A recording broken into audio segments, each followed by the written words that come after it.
नमस्कार विद्यार्थी मित्र हो. अप्लाइड फिजिक्स या विषयामध्ये मी प्राध्यापक प्रवीण शिंदे तुमचं पुन्हा एकदा स्वागत करतो. आज आपण unit number 1 electricity and capacitance यामध्ये नेक्स्ट पार्ट स्टडी करणार आहोत, ज्याचं नाव आहे पॅरलल प्लेट कॅपॅसिटर. या आधीच्या व्हिडिओमध्ये आपण what is mean by capacitor and what is the definition of capacity of capacitor हे आपण बघितलेलं आहे. ओके, आता या व्हिडिओमध्ये आपण पॅरलल प्लेट कॅपॅसिटर हा एक कॅपॅसिटरचा टाइप आहे जो आपण स्टडी करणार आहोत. Okay, so capacitor is a component which is used to store electric charge, and this component is made up of two parallel plates separated by some distance. Okay, आता हा capacitor कसा तयार करतात ते आपण कसं बघूया. ओके, तर इथे बघा, फर्स्ट ही जी प्लेट आहे त्याला आपण नाव दिलं प्लेट P1. ओके, ही प्लेट P1 ही पॉझिटिव्ह चार्ज आहे, पॉझिटिव्ह चार्ज प्लेट P1 याला आपण काय म्हणायचं, कंडक्टर. आणि या प्लेट मध्ये आपण चार्ज स्टोअर करू शकतो. ओके, मग हा जो प्लेट ही जी प्लेट आहे ती प्लेट चार्ज किती प्रमाणामध्ये स्टोअर करू शकणार आहे, त्याची कॅपॅसिटी काय आहे ते आपण बघूया. C1 is the capacity to store this plate P1. Okay, formula काय असणार आहे, Q/V1. ओके, म्हणजे C1 ही कॅपॅसिटी असणार आहे या प्लेटची.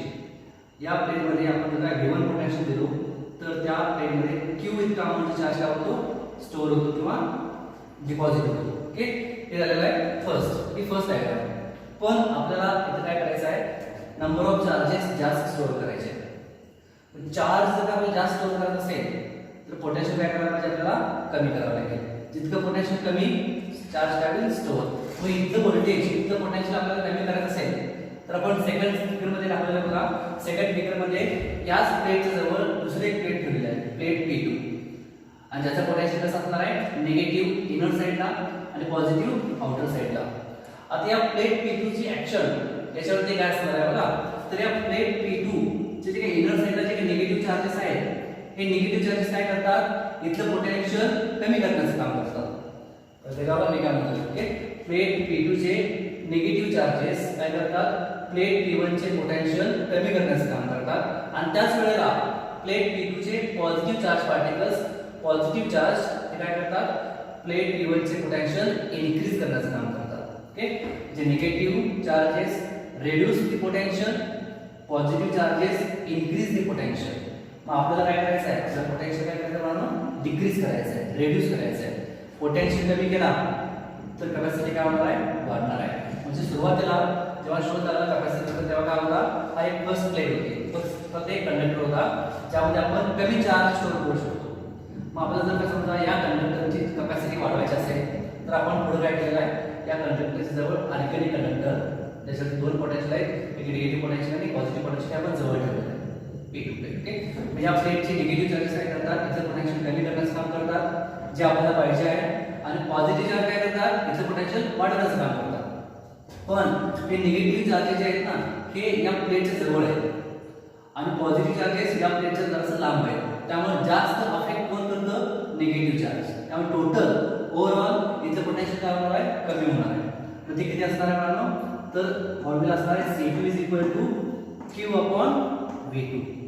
म्हणजे V1 पोटेन्शियल आपण आणखी कमी केलो, किती, V2 कमी केला, चार्ज जास्त स्टोअर होणार आहे, त्याची कॅपॅसिटी काय होणार आहे, वाढणार आहे. म्हणजे V2 पोटेन्शियल हे आपण कमी केलो, कॅपॅसिटी काय झाली, इनक्रीज झाली. ओके, पोटेन्शियल कमी कसं करणार आपण, इथलं जे काही इनिशियल पोटेन्शियल होते V1 ते V1 पोटेन्शियल आपण कमी कसं केलो, सेकंड प्लेट ठेवली आपण P2, आणि या P2 चे इनर साइडला काय निगेटिव्ह चार्ज ते काय करतात, या प्लेटचं पोटेन्शियल कमी करण्याचं काम करतात, आणि पॉझिटिव्ह चार्ज काय करतात, इथलं पोटेन्शियल वाढवण्याचं काम करतात. आपल्याला काय करायचं आहे, आपलं पोटेन्शियल काय करायचं आहे, कमी करायचं आहे. मग हे निगेटिव्ह चार्ज आपण काय करायचं, इनर साइडला, पॉझिटिव्ह चार्ज आउटर साइडला, जेणेकरून काय होईल, हे निगेटिव्ह चार्ज जास्त अफेक्ट करतील आणि त्यामुळे इथलं पोटेन्शियल काय होईल, इथल्यापेक्षा कमी होईल. ओके, म्हणजे या केसमध्ये काय झालं आहे, V1 पेक्षा पोटेन्शियल इथे V2 काय आहे, कमी आहे. म्हणजे V1 ग्रेटर दॅन V2 ही कंडिशन असणार आहे. ओके, आपल्याला जर का इथं पोटेन्शियल V2 आणखी कमी करायचं असेल तर काय करता येईल, आपल्याला माहिती आहे इथलं जे पोटेन्शियल आहे ते पोटेन्शियल आपल्याला कमी करायचं आहे. काय करतो आपण, निगेटिव्ह चार्ज जवळ आणतो ना, म्हणजे निगेटिव्ह चार्ज काय करतो, पोटेन्शियल कमी करण्याचं काम करतो. मग हे पॉझिटिव्ह चार्ज काय करतायत, पोटेन्शियल वाढवण्याचं काम करतात. आपल्याला पोटेन्शियल वाढवायचं नाही आहे, मग आपण काय करणार आहोत, हे पॉझिटिव्ह चार्ज काढून टाकायचं आहे. मग आपण असंच काढून टाकत नाहीये, आपण काय करणार आहोत, प्लेट P2 च्या आउटर साइडला इथं आपण काय करणार आहे, ग्राउंड करणार आहे. हे ग्राउंड आहे, ग्राउंड किंवा अर्थिंग, आपण काय म्हणतो ग्राउंड किंवा अर्थिंग केलं. अर्थिंग केलं तर काय होईल, या साईडला अर्थिंग केला म्हणजे काय केलं तुम्ही, इथे सगळे पॉझिटिव्ह चार्जेस काय झाले, ग्राउंडला गेले. म्हणजे प्लेट P2 च्या आउटर साइडला कोणतेच चार्ज नाही आहे, पॉझिटिव्ह चार्ज नाही आहे, फक्त चार्ज कोणते असणार आहे, निगेटिव्ह. जे काय करणार आहे त्याचं पोटेन्शियल कमी करणार आहे. म्हणजे आधी निगेटिव्ह कमी करतो पोटेन्शियल, पॉझिटिव्ह वाढवायचं काम करतो. तर हे पॉझिटिव्ह करतच टाकलं आपण, त्यामुळे इथल्या पोटेन्शियलपेक्षा इथलं पोटेन्शियल काय असणार आहे, कमी असणार आहे. मग इथलं कॅपॅसिटी काय असणार आहे, वाढणार. C3 is equal to Q upon V3.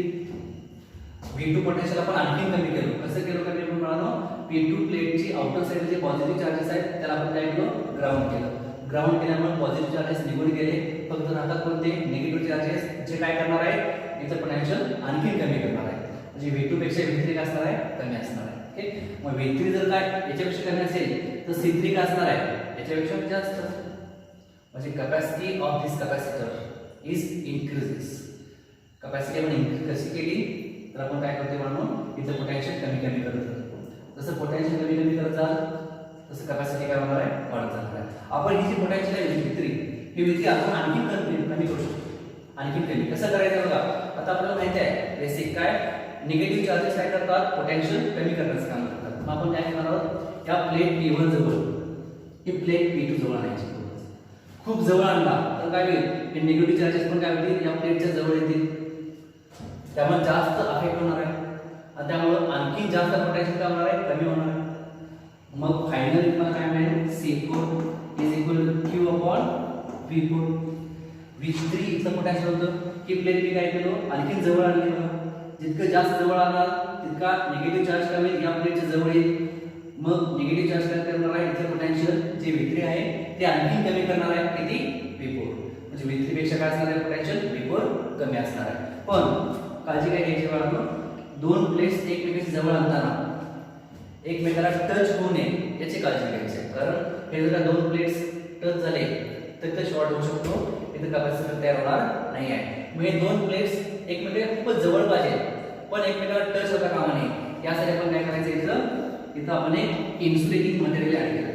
Insulating किंवा त्याला आपण काय म्हणतो, डायइलेक्ट्रिक मटेरियल. डायइलेक्ट्रिक मटेरियल किंवा मीडियम, डायइलेक्ट्रिक मीडियम आपण ऍड करणार आहे.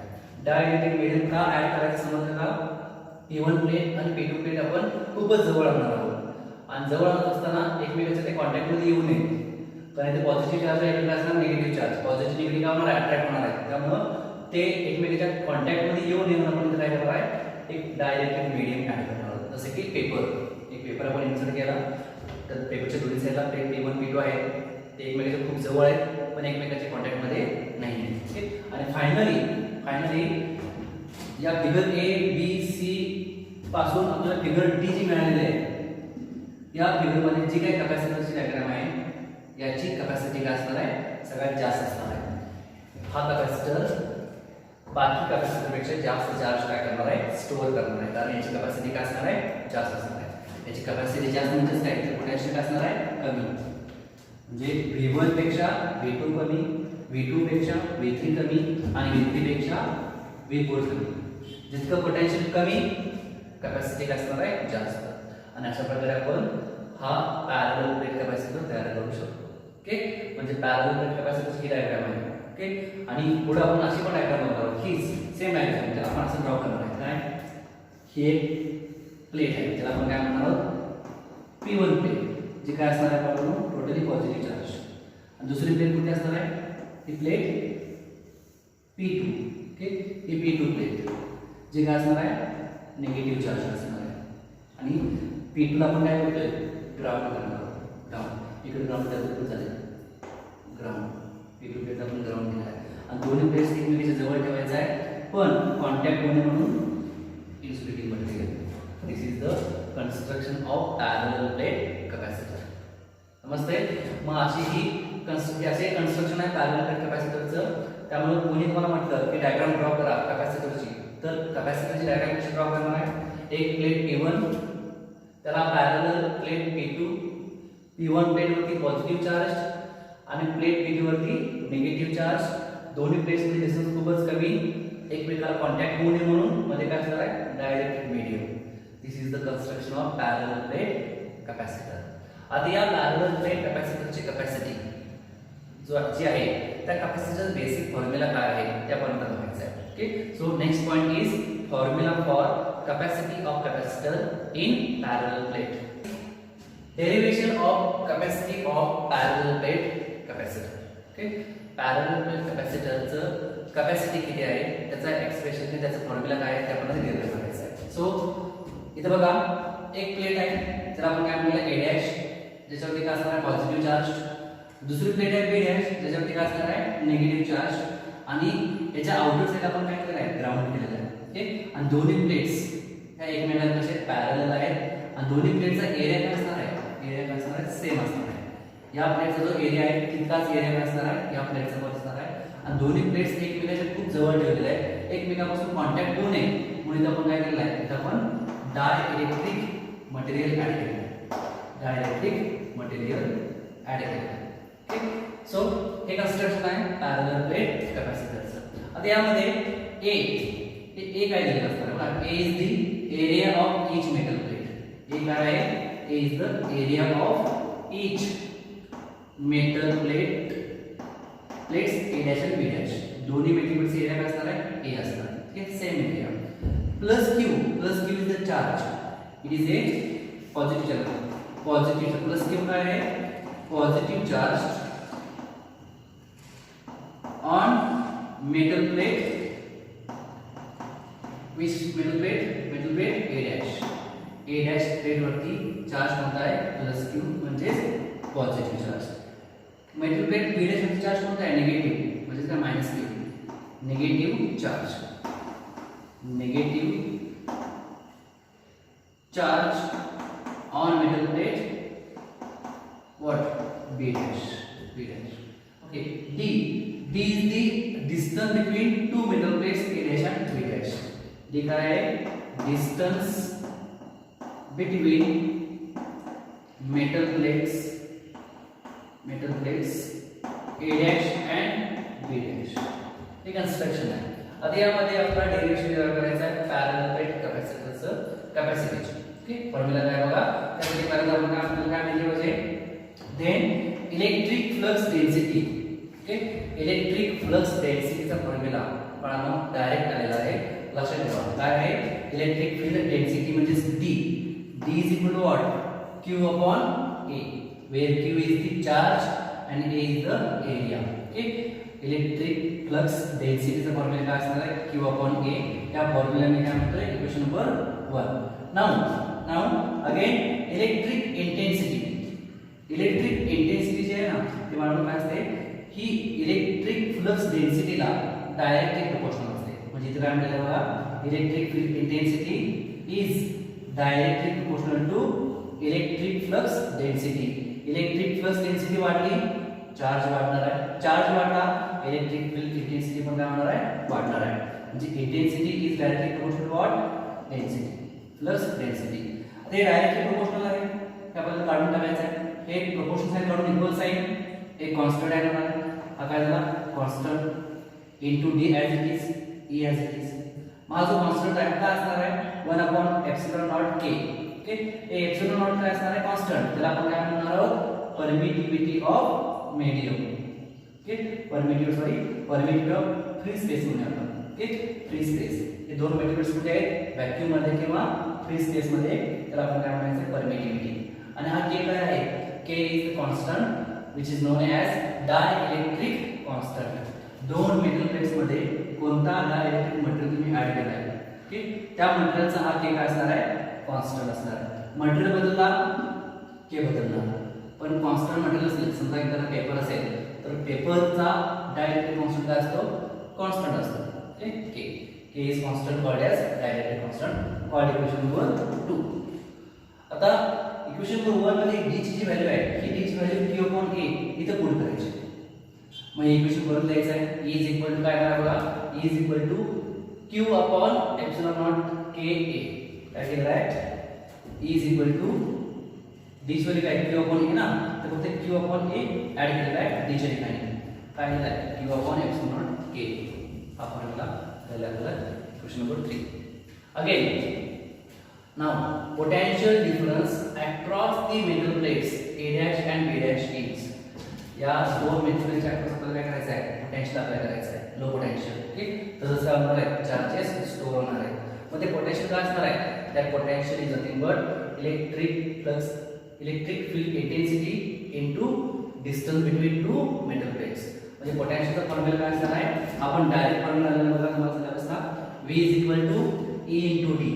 Potential difference is equal to electric field intensity into distance between two parallel plates. Okay मग याच्यामध्ये बघा हा जो काही इंटेन्सिटीचा फॉर्म्युला आहे क्वेश्चन नंबर 3 हे आहे तसं इथे पुट केलेलं आहे. याच्यावर मी इथे पुट केलेला आहे D as it is. ठीक आहे as it is. हा जरा व्होल्टेजचा formula QD upon epsilon naught KA. Now we know that capacity of capacitor is equal to Q upon V. हा बेसिक फॉर्म्युला आहे कॅपॅसिटीचा आपण विचारली पण बघितलेला आहे C is equal to charge per unit potential म्हणजे कॅपॅसिटी बेसिक फॉर्म्युला. आता हाच फॉर्म्युला आपल्याला एक्सटेंड करायचा आहे मग C च्या ठिकाणी C ॲज इट इज आहे बघा Q च्या ठिकाणी Q ॲज इट इज आहे इथे पोटेन्शियल इथे जो काय पोटेन्शियल फॉर्म्युला आहे इक्वेशन नंबर 4 हा फॉर्म्युला इथे पुट करायचा आहे म्हणजे पोटेन्शियलच्या ठिकाणी आपण हे पुट केलं इथं मग काय होईल की आपण लिहिलेलं आहे Q गेट कॅन्सल हा एप्सिलॉन नॉट के ए वरती गेला काय राहिलं बघा C is equal to epsilon naught K A upon D where epsilon naught is the permittivity in free space K is the dielectric constant, A is the area of each metal plate, and D is the distance between two metal plates. Okay, this is the expression for capacity of capacitor of a parallel plate. Okay, this is the derivation of capacity of parallel plate capacitor. अब यामध्ये बघा काय झालं आहे ही जी capacity आहे ती capacity depend करते. Capacity कशावर डिपेंड असणार आहे एक तर परमिटिविटी वरती नाहीतर डायलेक्ट्रिक कॉन्स्टंट वरती किंवा area of each metal plate वरती. यापैकी कोणतीही व्हॅल्यू जर का वाढली तर कॅपॅसिटी पण काय होणार आहे वाढणार आहे कारण दोन्ही पण काय न्यूमरेटर आहे. पण distance between two metal plates D हे जर वाढलं तर कॅपॅसिटी काय होणार आहे कमी होणार आहे. डिस्टन्स कमी असेल कॅपॅसिटी वाढणार आहे. दोन प्लेट्स मध्ये आपण काय करणार आहोत डिस्टन्स खूपच कमी ठेवायचं आहे एकमेकांना कॉन्टॅक्ट होऊ नये म्हणून आपण काय करणार आहोत डायलेक्ट्रिक मटेरियल जितकं डिस्टन्स कमी ठेवाल तितकी याची कॅपॅसिटी काय असणार आहे जास्त असणार आहे. Capacity is inversely proportional to distance between two metal plates. This is the required derivation of capacity of parallel plate capacitor. Always remember C is equal to epsilon naught Ka upon D. Okay, समझते हैं? Thank you.